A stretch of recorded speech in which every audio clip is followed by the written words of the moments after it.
घर पे है। घर पे होगा तो वापस चला जाएगा। नहीं, मैं तुझसे मिलने आया हूं। मुझसे?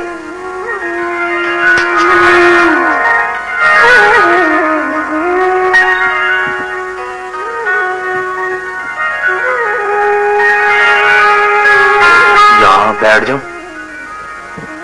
बैठ।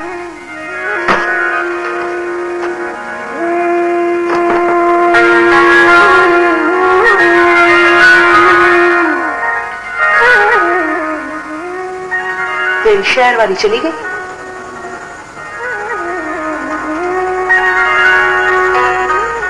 उदास है तो तू भी चला जा।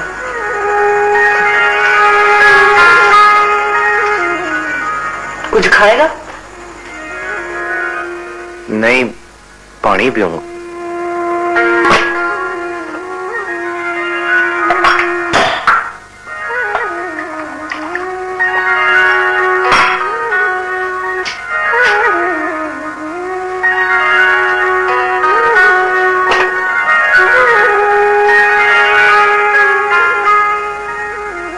जुलेखा,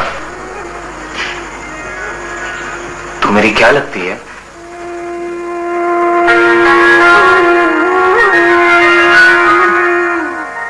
बताना, तू मेरी क्या लगती है? मैं तेरी क्या लगती हूँ? फिर तू पीरा दित्ते के मजार पे मेरे लिए दीवे क्यों बालती है? ये बात तो पीरा दित्ते से ही पूछ ले।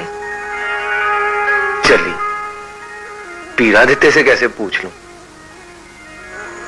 जैसे मैं पूछती हूँ। पीरा दित्ता तुझसे बातें करता है? मैं तो पीरा दित्ते से बातें करती हूँ ना। क्या बातें करती है तू? पूछती हूँ, पीरा दित्ते, मैं और कितना तेल बालूं? ये क्यों पूछती हो? मैं कूबे लोहार की बेटी हूँ, मेरे पास बहुता तेल बालने के लिए पैसे नहीं होते। एक बात तो बता जुलेखा, पीरा दित्ते के मजार पे दीवा बालने से मुराद पूरी होती है? होती है तो लोग दीवे बालते हैं। मैं दीवा बालूं तो मेरी मुराद भी पूरी होगी। तेरी क्या मुराद है टूटे? मैंने लाहौर जाना है। लाहौर? हाँ, लाहौर। तो लाहौर जाने के लिए दीवा बालने की क्या जरूरत है? पैसे फड़ और टिकट कटा। पर तुझे कैसे बताऊं कि मैंने लाहौर क्यों जाना है?